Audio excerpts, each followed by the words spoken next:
Hello students. आज के class में हम लोग जो है डबल इंटीग्रेशन का कुछ क्वेश्चन कर रहे हैं जो खासकर पोलर पर आधारित है। जैसे डबल इंटीग्रेशन जो आपका सेमेस्टर 4 में है या और कॉम्पिटिटिव एग्जाम में आता है। तो डबल इंटीग्रेशन बहुत सारे ऐसे होते हैं जो आपका डिरिचलेट पर बनेगा, एक्सटेंशन ऑफ डिरिचलेट पर बनेगा। कुछ क्वेश्चन ऐसे होते हैं जो पोलर वाला तरीका से बहुत इजी वे में बनता है।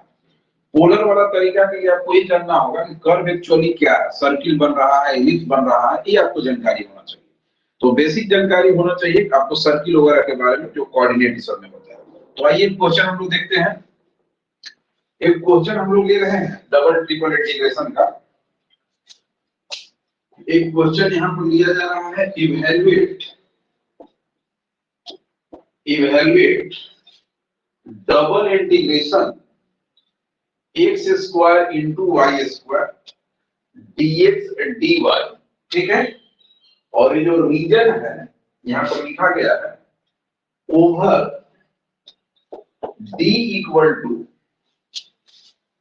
x y such that x greater equal 0, y greater equal 0 और साथ में दिया गया है x square plus y square less equal. यानी ये डबल इंटीग्रेशन को आपको बनाना है। ठीक है। तो ये जो क्वेश्चन है, अगर जो लोग पोलर वाला कॉन्सेप्ट जानते हैं उससे बहुत इजी में बनेगा, और ऐसे अगर आप देखेंगे तो ये प्रॉब्लम करने लगेगा। तो और पोलर तरीका से जानने के लिए सबसे पहले चीज आपको आइडेंटिफाई करना होगा कि जो रीजन दिया गया है एक्चुअली में वो है क्या। वो आपका सर्कुलर है, पैराबोलिक है, हाइपरबोलिक है, ये चीज आपको जानना होगा। ये चीज का बेसिक नॉलेज होना चाहिए।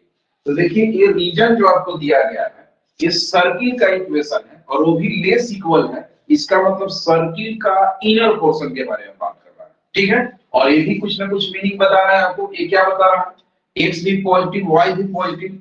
x भी पॉजिटिव y भी पॉजिटिव किस क्वाड्रेंट में होता है, पहला में होता है। ठीक है।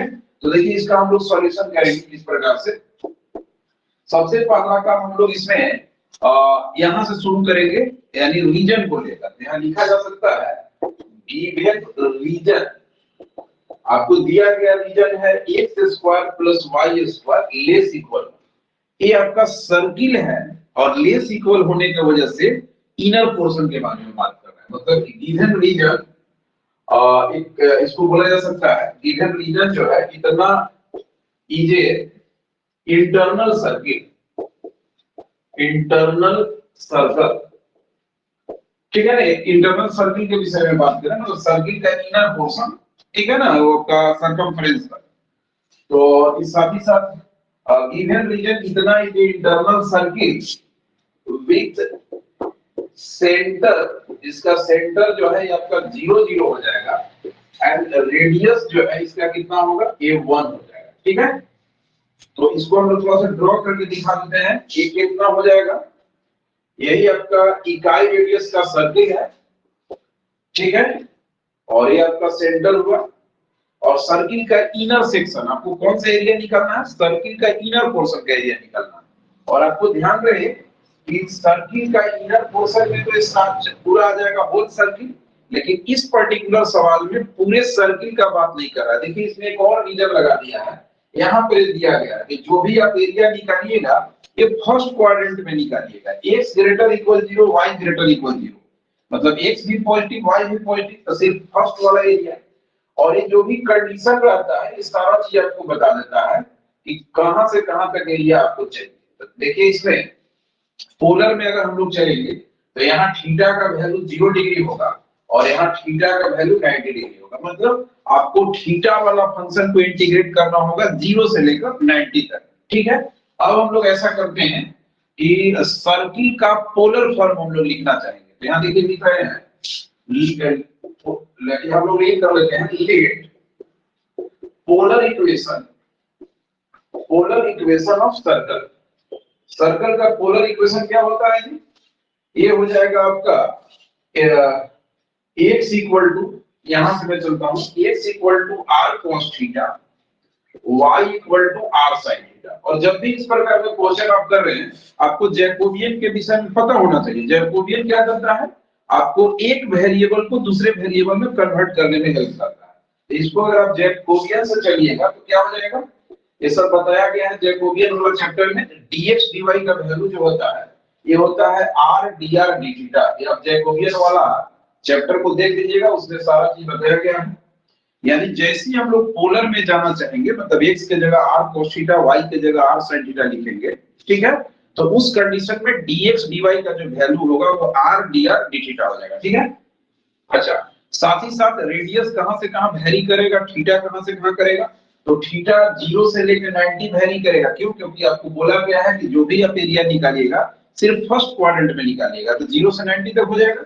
और साथ ही साथ रेडियस कहां से कहां, तो रेडियस जो है अधिक से अधिक रेडियस कितना है, 1 है। सर्किल का रेडियस कितना है, 1 है। तो मिनिमम रेडियस कितना होगा, सर्किल का मिनिमम रेडियस जो है 0 होगा। तो आइए हम लोग उसको देख लेते हैं जरा। यहाँ पर जो है अब डायरेक्ट मैं इसको इंटीग्रेट कर देता हूं, या ये जो थोड़ा सा मैं बता दे रहा हूं। ये जो रेडियस है ये वेरी करेगा, r का वैल्यू 0 से 1 तक, और साथ ही साथ थीटा, थीटा जो वेरी करेगा वो 0 डिग्री से लगाकर ये थीटा वेरी करेगा 0 से 90। ये आपको लिमिट लेने में हेल्प करेगा, ठीक है। अब हम लोग यहाँ पर आते हैं, इसको फाइनल करते हैं। तो यहाँ से हम लोग लिख रहे हैं कि now I equal to a double integration x square y square dx dy। तो ये जो आपका इंटीग्रेशन था इसको मैं पोलर में कन्वर्ट कर रहा हूं। पोलर में कन्वर्ट करने के लिए आपको क्या होना चाहिए, एक सेकंड, लाइट डीम हो गया।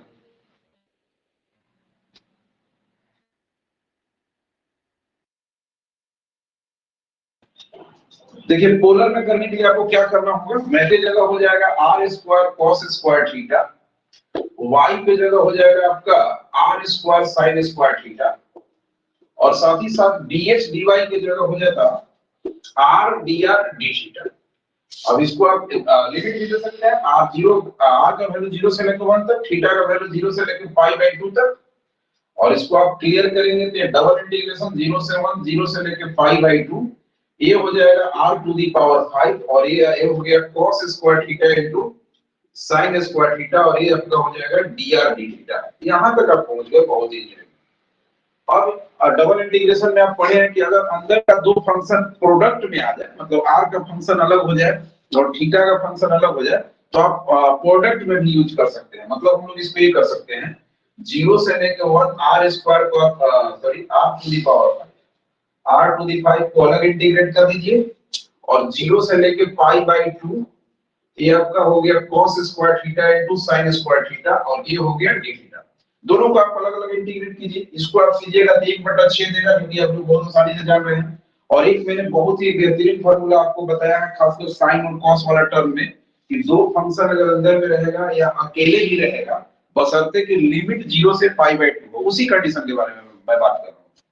तो ये कितना रिजल्ट हम लोगों को देता है, ये आता है गामा m + 1 n 2 + 1/2 गामा 2 + 1/2। ये चीज आप देख लीजिएगा, सारा चीज बताया हुआ है। ये 2 टाइम हो गया m + n + 2 डिवाइडेड बाय 2। ये जो फार्मूला है मैं उस पर थोड़ा स्प्रे कर दिया। 1/6 इसको आप हल कीजिएगा, ये आपको 3/2 देगा। 3/2 को आप हाफ हम गामा हाफ लिख सकते हैं, अगला भी हाफ गामा हाफ देगा, ठीक है। और नीचे जब आइएगा तो ये 2 टाइम्स हो गया, 2 2 4 2 6, 2 से कटेगा 3, इसको आप 2 लिख सकते हैं। और इसको आप हल कीजिएगा तो ये आपका आ जाएगा रूट पाई का रूट हाफ का मतलब, अरे गामा हाफ का मतलब रूट पाई, गामा हाफ का मतलब रूट पाई। तो फाइनल देखिए आपका पहुंच रहा है 1 में कितना आ जाएगा, 2 दूना 4 दूना 8 दूना 16 दूना 32, 32 छक्का, इसको लगता है कि थोड़ा सा, अच्छा ये आपका कटेगा, एक थोड़ा का ही कटना चाहिए। 1/6 ये कितना आ रहा है, 2 दूना 4 दूना 8 दूना 16 16 दूना 32, 32 ये 2 से फर्क कटना चाहिए था। 1/6 आ गया है ना, 1/6, 1/6 होने की वजह से